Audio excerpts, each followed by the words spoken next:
Yes, you lot, welcome back to the Louis Tux Footy channel. Today I'm back again with another video. If you lot saw my City versus Nottingham Forest reaction, you will know that I first and foremost cooked the Manchester City players for not winning that game. And now this video is about the horrendous, diabolical, disgusting, disgraceful refereeing in that match. And again, I'm going to preface this video by saying City, first and foremost, should not be getting themselves into a position where we have to rely on these horror referees to win us a game. City, against a relegation side, should not be drawing these matches at all. We should not have to rely on these referees to give us a penalty decision to win the game. So most importantly, the responsibility of this result lies with the City players. That's first and foremost. We need to just get that one out of the way straight away. But City would have won that game, or could have won that game, if we didn't have the shocking referees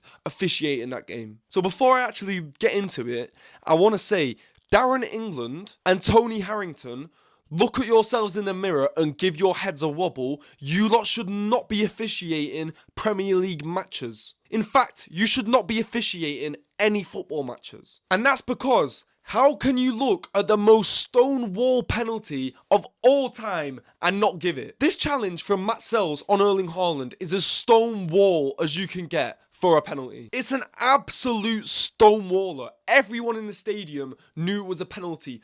Erling Haaland straight away thought he was getting a penalty. Matt Sells straight away thought he was conceding a penalty. And like I say, instantly everybody in the stadium that supports Manchester City is jumping off their seats, screaming for a penalty. I can't wait for the whistle to be blown and the finger to be pointed at the penalty spot and Erling Haaland to drill one home. But no. Premier League referees at it again, ruining this game. Absolutely ruining it. Read my lips, you're ruining it. This officiating needs to stop. But before I digress, let's actually have a look at the challenge, because you lot can let me know what you reckon about this challenge. It's so stonewall. You can see how annoyed I am about this, because we dropped 2 points last night that could have been the difference between us winning the league and not winning the league. So Erling Haaland has the ball. He's running with it into the box. He draws Matt Sells out. Sells comes out to claim the ball, completely misses it as Erling Haaland knocks the ball past him. At which point, Sells is already in front of Erling Haaland. His hand makes contact with Erling's ankle, which obviously results in Haaland falling on the floor. He can no longer get to the ball that he's knocked past Sells and knock it into the net. So whatever you want to say, Sells tried to challenge for the ball, but Haaland had knocked it past him. It was just a bit of a clash, and you should be timing your challenge better. There's no way about it that this isn't a penalty. It's a blatant foul. He takes the player out and there's no contact made with the ball from the keeper. It is purely gloves on ankles and Haaland goes down. It's arguably a denial of a clear goal scoring opportunity. That might be pushing it a little bit, because Erling probably wouldn't have got to the ball. But it is undoubtedly a penalty. It's the most stonewall clear penalty you will ever see. And this is a lot more palatable if we don't have VAR. If the ref happened to have seen something different that we didn't see, the angle was slightly odd and it looked like Sells got a hand to it, then this is slightly more palatable. Human error does happen. We're allowed to make one mistake. You're allowed to look at it for the first time and maybe think, that might not be a penalty. And even if you're doing that, it's a bit ridiculous. It's a stonewall penalty. But that's slightly more palatable. But we have VAR. Now let's have a little look at what VAR does again. Let's just remind ourselves, because it's very easy to forget why we have VAR with the stupid officiating that we have in the Premier League. It's very easy to look at VAR and just think, what's the point in this? So let's see what it actually is meant to do. VAR, Video Assistant Referee, is used in football to assist on-field referees in correcting clear and obvious errors or identifying serious missed incidents. Yeah, alright, nice one, Tony Harrington. So what were you looking at then, mate? What was going on there? What were you looking at, bro? Because do you replay that and think it's not a penalty? Are you taking a mick? Darren might have missed it, but when it goes to Tony, this is your time to have your say and right the wrongs that have happened in the previous minutes leading up to the point where he's sat in a VAR room with a computer screen in front of him showing the most blatant penalty I have ever seen, and he decides not to give it. Where do they find these referees? Where is Tony Harrington from? What has he been drinking? What has he been doing in the hours leading up to this decision being made? I want to know.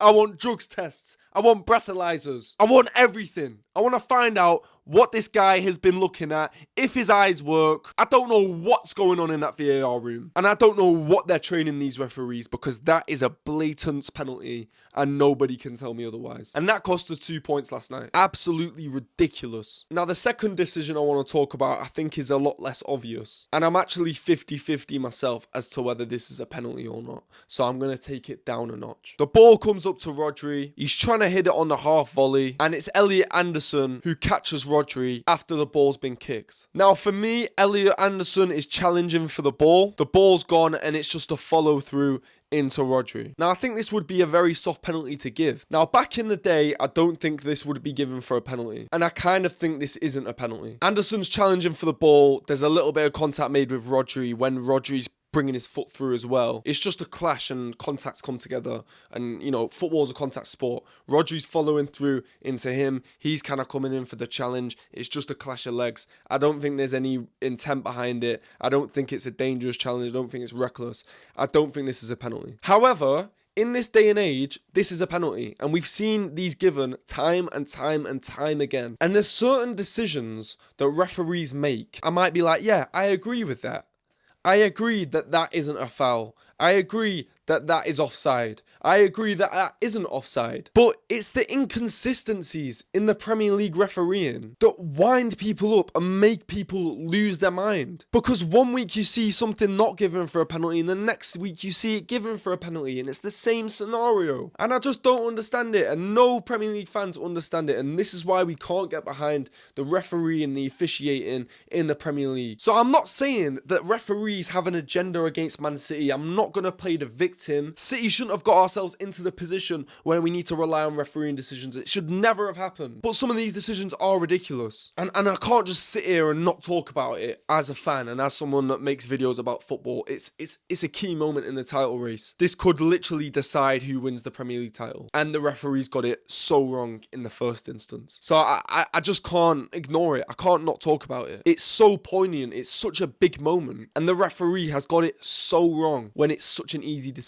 And like I say, this isn't some big agenda against City. City have our fair share of VAR decisions that definitely go our way. Nunes and Diaz against Leeds handball shouts. I'd have to have a look at it again anyway. I don't know if it was a penalty. I don't know if it was handball. Some bigger decisions that went our way. Rodri against Everton. The handball inside the box. It was a flipping handball. It should have been an Everton penalty. So decisions go City's way all the time and decisions go against City all the time. It evens itself out, I think. I don't think there's any agendas or crazy bias or anyone's paying the refs. I don't buy into any of that conspiracy nonsense. But I just want to see the game be officiated consistently and fairly. And referees to look at stonewall penalties and identify that it's a stonewall penalty the way everybody else in the whole stadium could identify that that was a stonewall penalty. And the only two people who thought it wasn't a penalty were the two people making the decision on whether it was a penalty or not. I just want to see consistency and the bare minimum, which is getting the most basic decisions right. You lot, let me know your thoughts in the comment section down below. I'm really interested to hear what you lot think about this. I made a different video on VAR earlier in the season, maybe a couple weeks ago now. Go and check that out if you haven't already. People had a lot to say in the comments of that video, saying that I should have called out some decisions that I've gone for City as well. So hopefully I've done that in this video and showed you lot that I don't think VAR have a bias or agenda against City. I just want to see the game refereed and officiated correctly. I've only used Man City examples as well in this video because I'm a Man City fan. I watch every Man City game if I'm not working. So that's why I've only concentrated on City decisions. But yeah, please like, comment, share and subscribe, and I'll see you lot in a bit.